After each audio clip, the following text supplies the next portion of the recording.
Le Defi Azumiut, c'est la première course sous les couleurs Time for Ocean. Donc pour moi, c'est un nouveau projet qui démarre, donc une grande satisfaction. Et puis le plaisir d'aller faire une belle course contre des compétiteurs tous bien affûtés. Pour moi, c'est la deuxième course en solitaire, donc c'est vraiment encore du tout nouveau pour moi. Et puis là, avec les conditions qu'on va avoir, il y aura de la manœuvre, il y aura du vent fort, donc je pense qu'il y a du challenge. C'est une super course, en fait, ça permet de se confronter aux autres bateaux, ce qui est rarement le cas, puisque même si on est voisins, on a tendance à aller naviguer un peu seul dans nos coins. Et là, on est voilà, sur la même ligne de départ, tous ensemble. Là, il y a quand même beaucoup d'IMOCA, hein, on est 15 bateaux à partir, donc c'est quand même assez fantastique.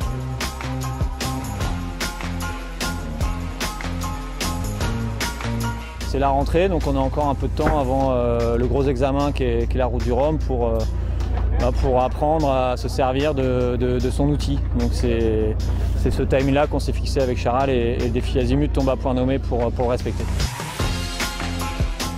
On dit bon ben voilà, on fait une photo des forces en présence à un moment donné, il reste un mois pour se préparer, où est-ce qu'on en est, qui est prêt, qui n'est pas prêt, qui est prêt au combat.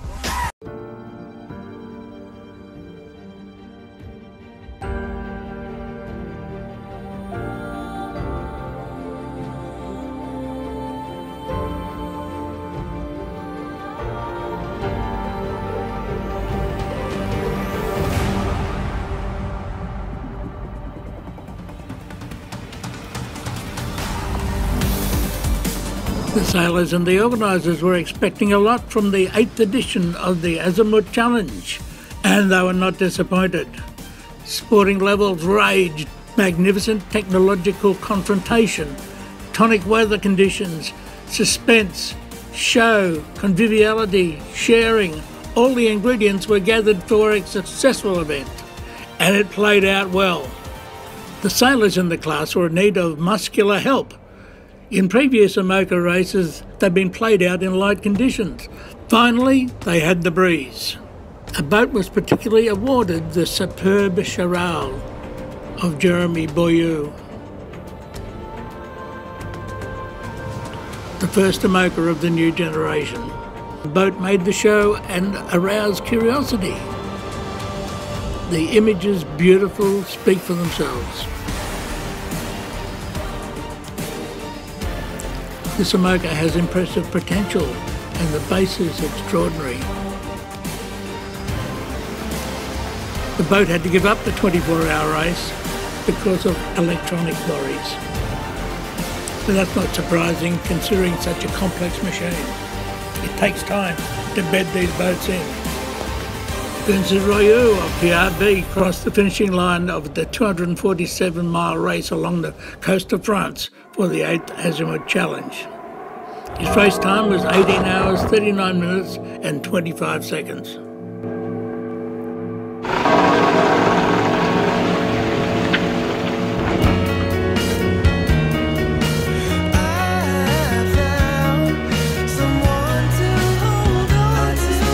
Also making a wonderful race was the first female, Sam Davies, who came in second, just 7 minutes behind Vincent Riou.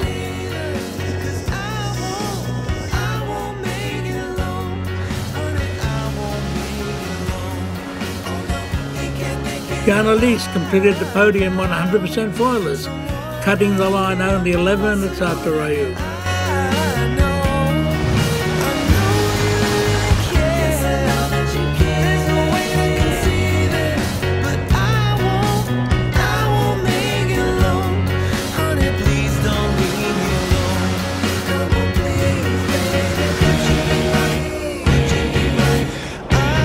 Sam Davies stood remarkably well against the assault of her three main pursuers. In the morning she sent a photograph of her speedometer. She was doing 26.75 knots. Riou in PRB launched after her and gave his speed at 29.5 knots. And remember, these are the boats that next time around the world for the Volvo will be the major class. Around the world at 29 knots. Now, you never thought of that, did you, in a monohull?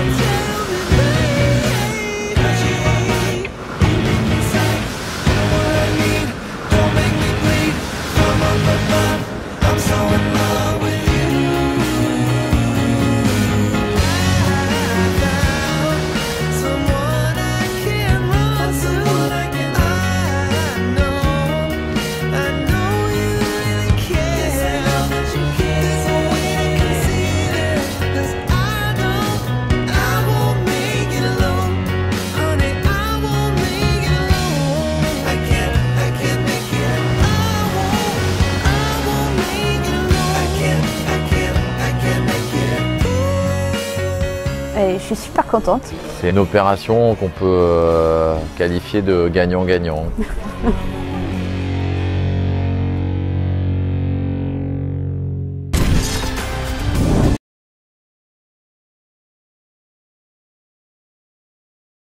Well, hello everyone. We're in the Golden Globe Race headquarters, and we've had a big day, big celebration, because Tommy is now on a ship on his way to Amsterdam Island. It's been a hectic 3 or 4 days, that's for sure. And so I thought it was a good chance just to say good day and try and explain in a bit of overview of what's actually happened, what took place. But first of all, let's just consider the whole issue of the rescue that took place. And we can't thank enough Rescue Coordination Centre in Australia. They were the lead organisation to coordinate all the activities that took place. It was a joint effort with the Australian Defence Forces and assets that Rescue Coordination Centre has, as well as the Indian Navy. That was a whole separate issue. Tommy, of course, is a serving commander in the Indian Navy. He's a trained, well, an active reconnaissance aircraft pilot, and he's sailing in the Golden Globe, which was his second circumnavigation. He'd previously sailed solo non-stop around the world. That was the first Indian to do that, and his boat was fantastic. It was a replica of Suhaili, built incredibly strong, brand new. It was actually heavier than the original Suhaili, and a great boat. So we're shocked at what happened, but we'll talk about that later on. So the rescue effort itself actually evolved around the Southern Ocean, the Indian Southern Ocean around here, and it's about 2,000 miles from the tip of southwestern Australia, that's Perth, all the way over to St. Paul Islands and also Amsterdam Island. This is where they were when it happened. So effectively, even though the Australians didn't ask for the support, it wasn't requested for Indian Navy and Air Force to get involved. They wanted to help their man Tommy, so they sent an aircraft from India down to Madagascar, and then that same aircraft ended up on scene at the site down here. And then the Australians also sent a jet out, so that was the second aircraft that was used, and a third one was repositioned over here to the island of Reunion, just beside Madagascar, and it operated from Reunion. So there were 3 aircraft in total that were involved. Then we were really fortunate to have the French fisheries patrol vessel, which was actually used for surveillance and monitoring of illegal fishing boats in the Antarctic, in the Southern Ocean, a lot of tooth fishing and so on. And the boat itself was actually commandeered, taken over. It was originally a fishing pirate boat. So in other words, it was an illegal fishing boat that they confiscated and turned it into their support boat. So it operates out of the island of Reunion, but it was close enough to be the closest and only ship available at the time. It immediately changed its plans, headed to the scene, took about 3 days to get there. It was a real challenge, so hats off to all the crew and the master of the Osiris for what they've done and what they've achieved. A very professional operation, getting the Zodiacs in the water, getting Tommy off and into the ship. And then the next one, of course, was actually Gregor. Gregor's situation, he was rolled over in the same storm, and dismasted. He wasn't in distress. He was never in distress. He was what we call a code orange, and that means that he was able to look after his own interests. He rigged a jury rig and tried to catch up with Tommy to offer any assistance he could. He didn't quite make it in time, and then that created a whole new situation, which I'll talk about at the end of this. So what's the deal with this big storm? Basically, these boats, all of the entrants in the Golden Globe race are really well prepared. They're great sailors. The boats are strong. They're capable of withstanding the Southern Ocean. However, you can always have the best prepared crew and the best skipper, the best boat, and things can still go wrong.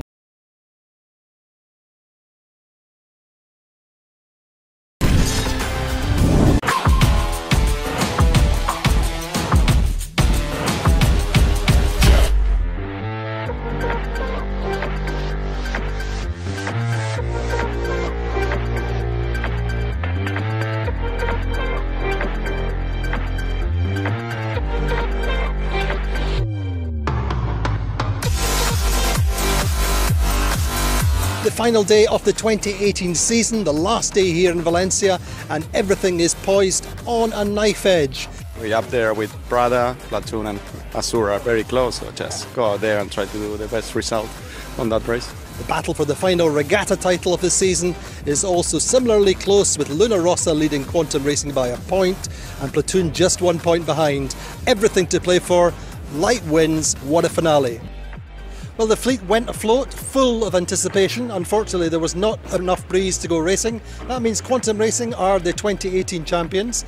Platoon takes second place on the circuit standings, but only on countback against Azura, who are third, and Luna Rossa win the final regatta of this season. We are pretty happy. I'm so happy that we beat all these professionals. I'm still a normal sailor. I'm very positive about our future. We know that we lost some points around the course, but this is the life, this is sport, and this is the nice thing about this circuit, that is the best in the world. At the end, the points are the way they are, but it never felt like a 37-point margin. It always felt like people were always asking the question. I'd say the highlight of the season for sure was the win in Portals. With Doug. Mm-hmm. Why?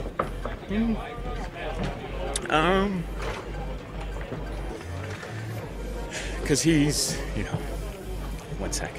Sorry. Because, He's Doug. He's Doug. He's our guy. And so, sorry.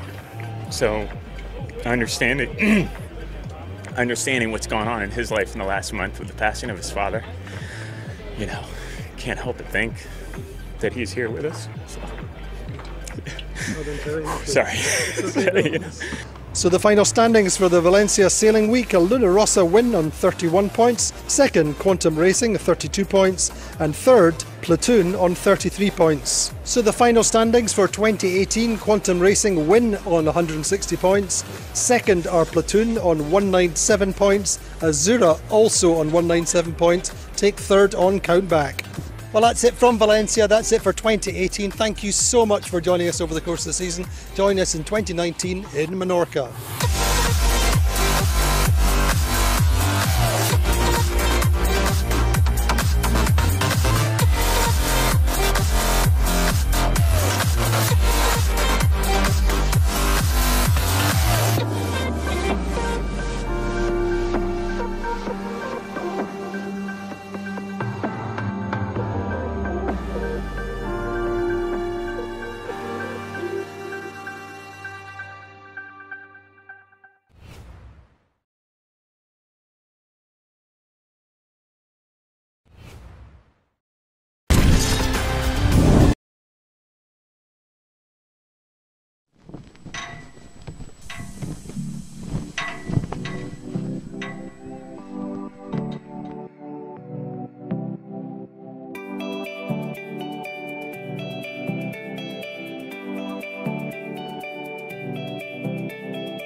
racing here, racing here.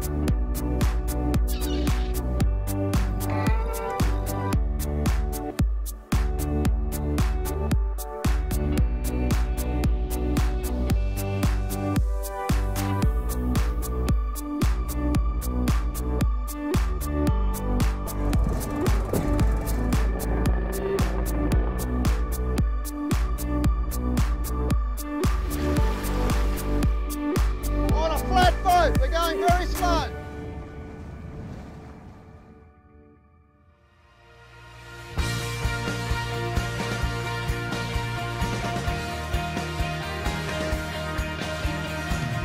Drive round in circles on the exit sign. Follow wheel on broken lines, destinations hard to find.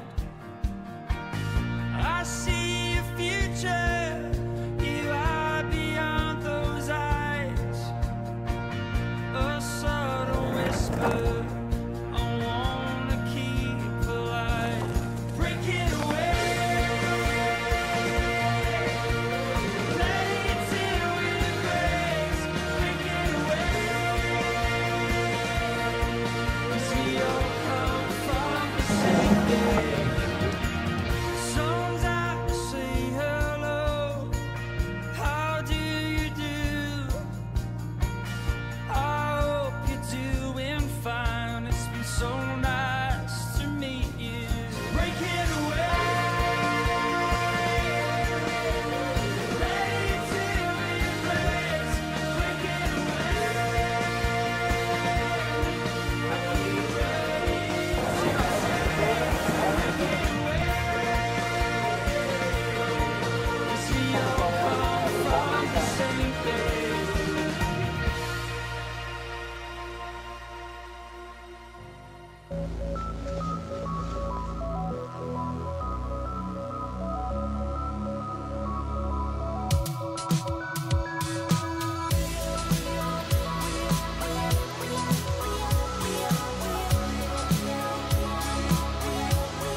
Okay, here we go.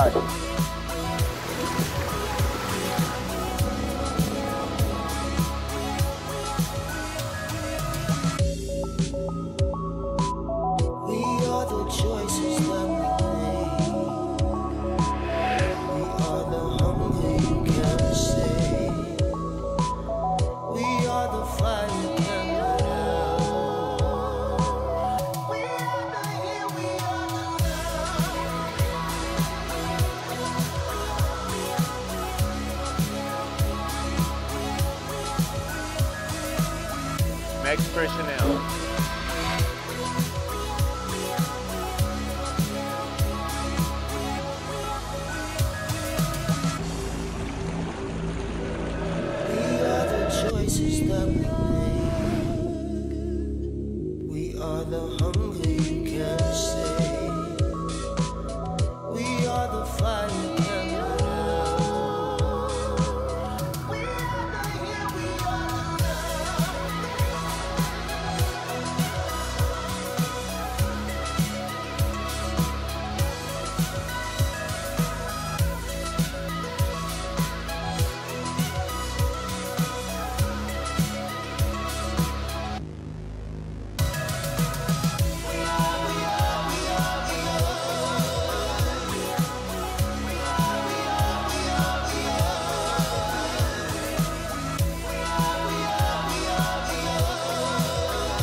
The winner of the Super Maxi category goes to Topaz. The 2018 Rolex Maxi 72 World Champion is Momo Ikashura.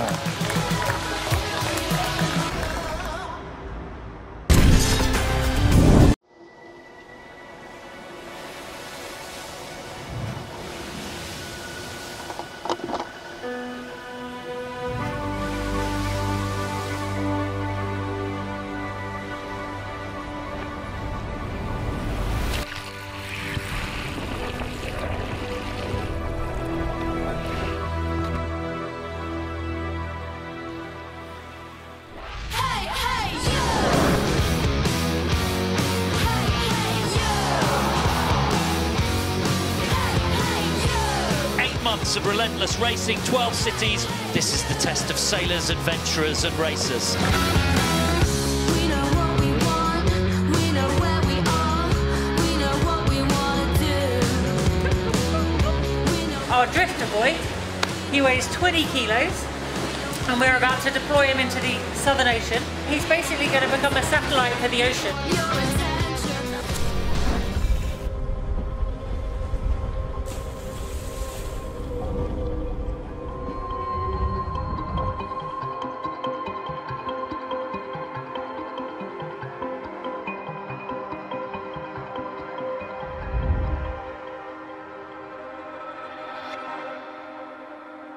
This yacht will be travelling through seas that are so remote, scientists normally wouldn't have any chance of obtaining water samples from them.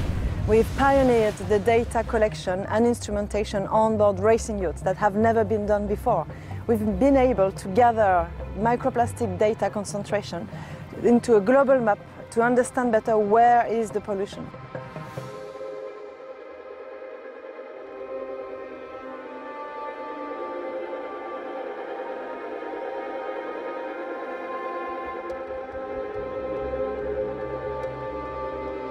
It's more about where it's not than where it is.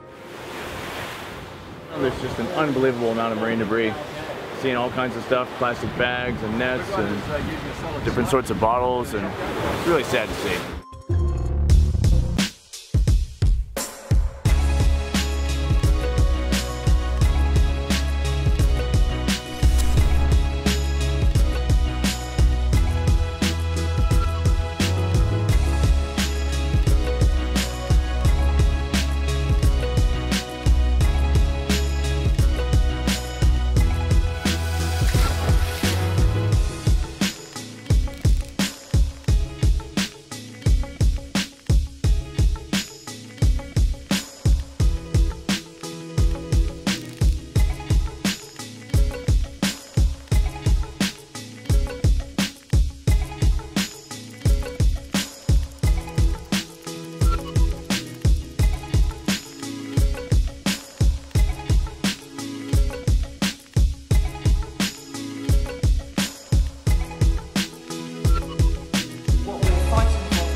Such visibility on ocean issues.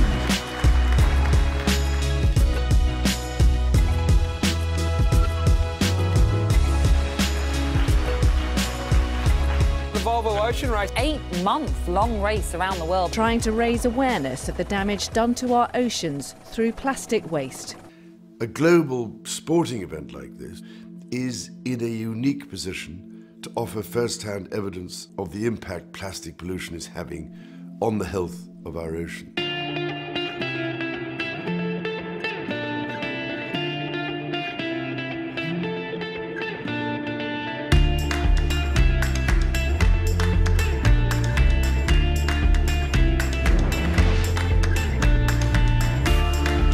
This is really the end of the beginning. We're really happy to continue the partnership with the race organization, to use its platform for engagement and empowering people. I think we have just seen the start of it, and we will continue this partnership under the umbrella of the United Nations Environment's Clean Seas campaign. I've been quite honoured to be invited to speak at all 7 ocean summits, and I feel myself as an ambassador for the ocean. And it's about us explaining our stories to make it real life, to make people realise that they can make change and it does have a huge impact. It's bringing together collaborators, innovators, technology, and it's ultimately making policy changes and decision makers listen and therefore activate change. So I believe there's a really strong momentum now. We've created a real movement for ocean health, and it doesn't stop there. We've used the power of sports to amplify the message on ocean health. We've inspired millions of people, and this race continues. I think that there's a growing awareness around the world about the problem of waste, whether it's on land or in the ocean. In the 12 stopover cities around the world, 3 million people were touched, thousands of people at the ocean summits who got to experience firsthand an event that was presented to them with virtually no waste. And in that sense, we have definitely created a template that other sporting organizations can use. And as much as we're all part of the problem, we realize at our summits and in our partnerships that we are also part of the solution. And that's an exciting place to be.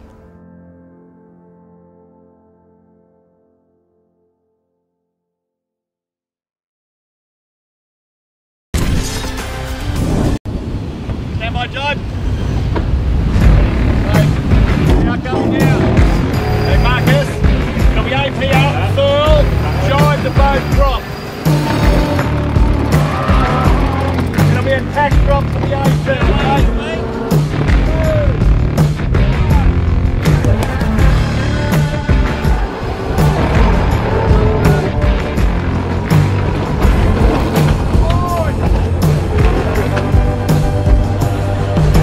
Today we're doing a bit of upwind, downwind stuff, testing out the new sail, the A2. Good. Bringing the band back together. Getting everything sorted for the big race at the end of the year. Should be good. Chalk and cheese. 40% faster. Bigger winches, bigger rods. More people. Great.